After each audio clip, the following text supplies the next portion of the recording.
My name is Elira Vines, and this is the moment I almost became the monster they feared. The road does not forgive, and that night, neither did I. The storm found me 3 days north of Stone's Rest. It didn't announce itself the way storms should, with thunder rolling across the sky, with wind that warns you to find shelter. Oh.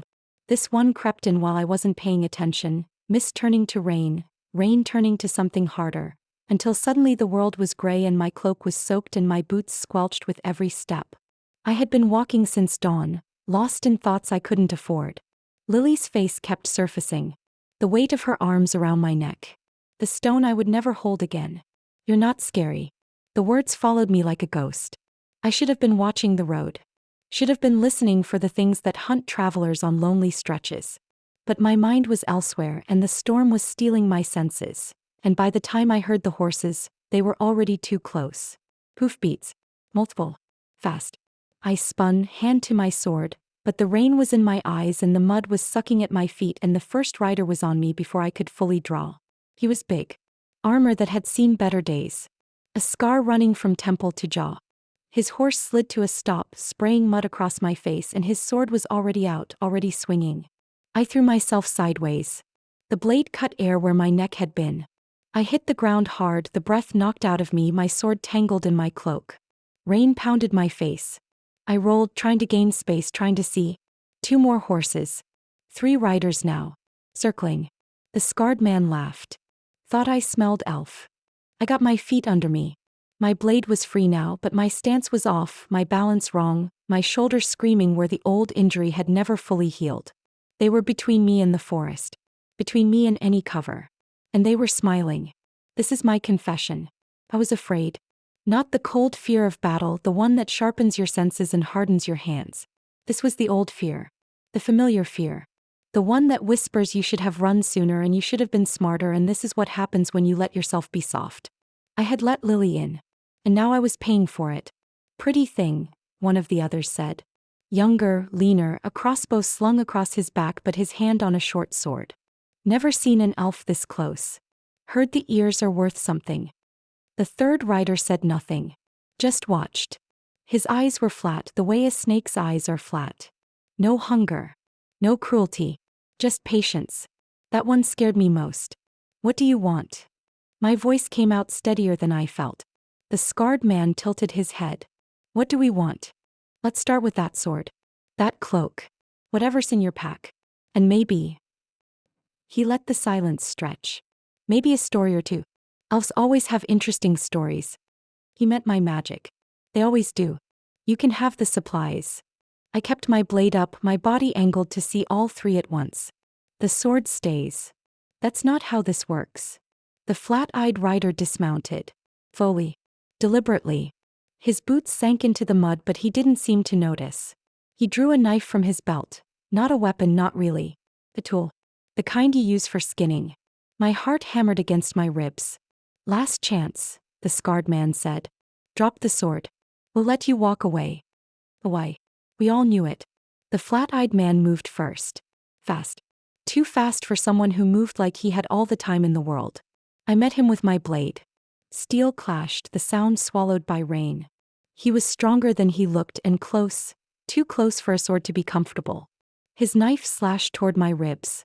I twisted, felt the edge catch my cloak, slice through leather, kiss skin. Pain hot and immediate. I stumbled back, my free hand pressing against my side. Blood slipped through my fingers, diluted by rain, spreading pink across my tunic.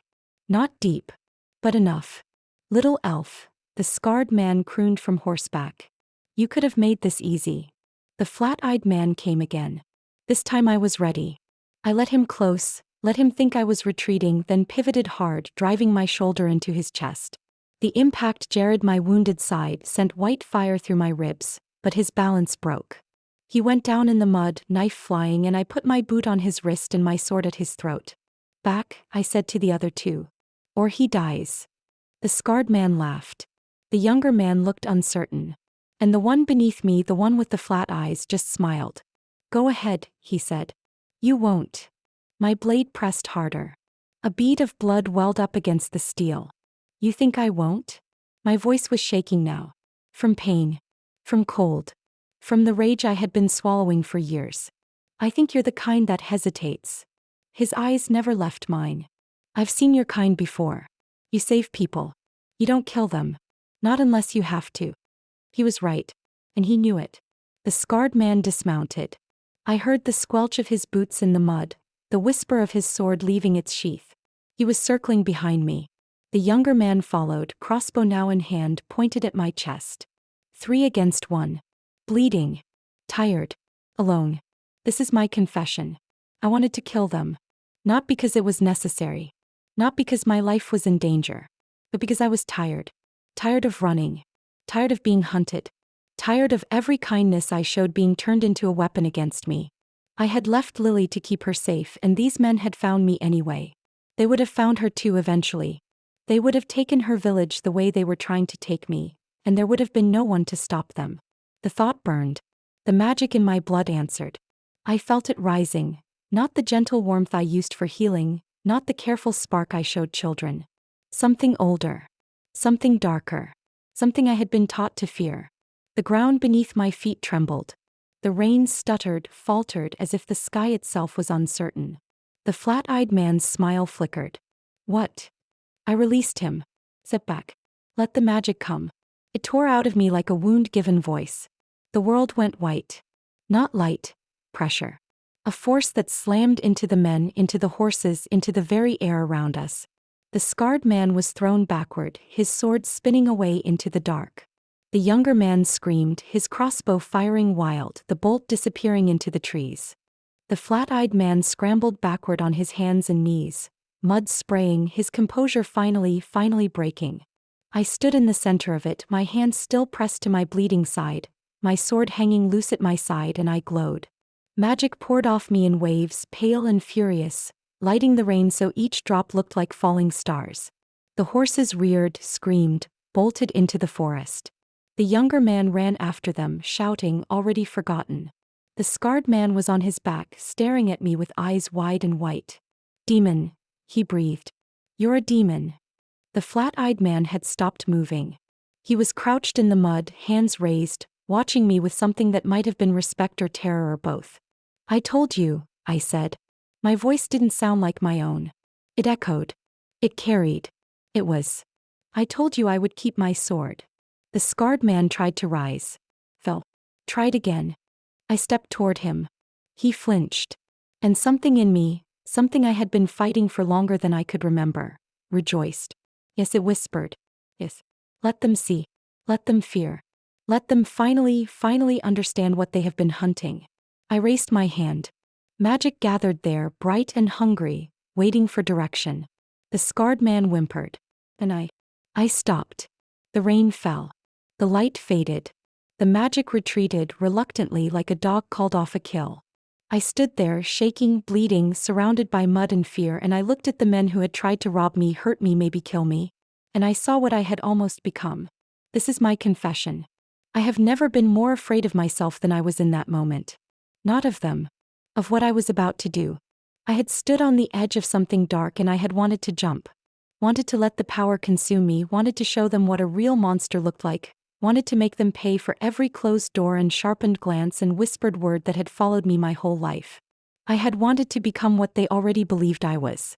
And I had almost done it. I lowered my hand. Get up, I said to the scarred man. My voice was raw. Human again. He stared at me. Get up and go. Both of you. Take your friend and go. The flat-eyed man was already moving, grabbing the scarred man's arm, hauling him upright. They stumbled backward, never taking their eyes off me, waiting for me to change my mind. I didn't. They disappeared into the trees. The rain kept falling. And I fell to my knees in the mud and let go of everything I had been holding. The shaking came first. Then the cold. Then the silence. I knelt there for what felt like hours, my hand pressed against my side, blood and rain mingling in the mud between my fingers. The wound wasn't deep, but it burned and I couldn't find the strength to close it. My magic had retreated so far I could barely feel it. Like it was ashamed of me. Or maybe I was ashamed of it. Or maybe there was no difference anymore. I don't know how long I stayed there. Long enough for the rain to soften to drizzle. Long enough for the darkness to settle around me like a blanket. long enough for my hands to stop shaking. When I finally moved, it was because I heard something. Not hoofbeats. Not voices. A whimper. I turned my head slowly, scanning the tree line. Nothing. Then, movement. A shape, low to the ground, half hidden in the underbrush. One of the horses. The younger man's horse, I realized. It had bolted when the magic hit, must have caught its leg on something, gone down hard. Now it lay on its side, breathing fast, one foreleg twisted at an angle that made my stomach clench. I should have left it. The men were gone. The horse wasn't my problem. I was wounded, exhausted, and every instinct told me to find shelter, to rest, to put as much distance between myself and this place as possible. Instead, I pushed myself to my feet. Walked toward the animal. It watched me come, eyes wide and white, nostrils flaring. Could smell the magic on me, the blood, the fear. It tried to scramble up and screamed when its leg gave way. Easy, I said. Easy. I knelt beside it, slow, deliberate, letting it see my hands. Letting it smell me. Letting it decide whether I was a threat or not. Its sides heaved. Its eyes rolled. And then slowly it stopped struggling. I placed my palm against its neck. Felt the terror racing through its blood. Felt the bone grinding against itself in that broken leg. I closed my eyes. Find it, I told myself. Find the thread. Find the warmth. It's still there. Has to be. For a long moment, nothing. Then, faint, hesitant, like a candle in a storm. My magic answered. Not the wildfire from before. Something smaller. Something gentler. Something that remembered what it was meant for. I let it flow through my fingers into the horse's leg, into the places where bone had splintered and muscle had torn. The animal shuddered, sighed, went still. The work was slow. Careful. Every movement of magic cost me, and I had so little left to give. But I gave it anyway. Because this was what I was supposed to do. Not destroy. Not terrify. Heal. By the time the leg was set, the worst of the damage mended, I was swaying. The horse rose on its own, tentative, testing its weight. Took a step. Another. Then it turned and looked at me with eyes that no longer held fear. I sat back in the mud, my head swimming, my side throbbing, my magic spent. And I laughed. It was a broken sound, hollow and strange, but it was real. You're welcome, I told the horse. It snorted as if to say you look worse than I do and limped off into the trees. I watched it go. Then I gathered what was left of my strength, found my sword where it had fallen, and stumbled into the forest to find somewhere dry enough to survive the night. This is my confession. I almost became the monster they wanted me to be. And then I chose not to. Not because it was easy. Not because I was strong. Because when I looked at those men, at their fear, at their hatred, at everything they had done and everything they represented, I saw something I didn't want to become. I saw what happens when you let the world shape you into a weapon. I saw what happens when you stop caring about who gets hurt.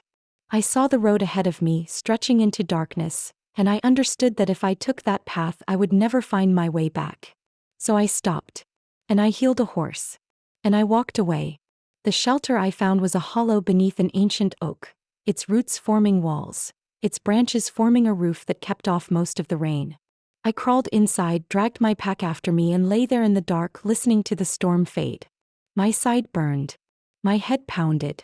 My magic was a distant hum, too weak to do more than remind me it existed. But I was alive. And I was still myself. I pressed my palm against my chest, over the place where the stone used to be, and thought of Lily. You're not scary. Maybe she was wrong. Maybe I was scary. Maybe there was something inside me that could tear apart armies and level villages and make men run screaming into the night. But there was also something inside me that knelt in the mud to heal a broken horse. Something that walked away when it could have destroyed. Something that chose mercy over vengeance, even when vengeance was easier. That was the part one had to hold on to. That was the part worth protecting. Tomorrow I will walk again. My side will ache. My pack is lighter now, some of my supplies lost in the chaos. The road will be harder than it was before. But I will keep walking. Because the road does not forgive. It does not forget. It does not care how many times you fall or how many times you rise. It only asks one question. Will you keep going? And my answer tonight in the dark, with rain dripping through the roots and pain singing in my bones, is the same as it has always been. Yes. I will keep going.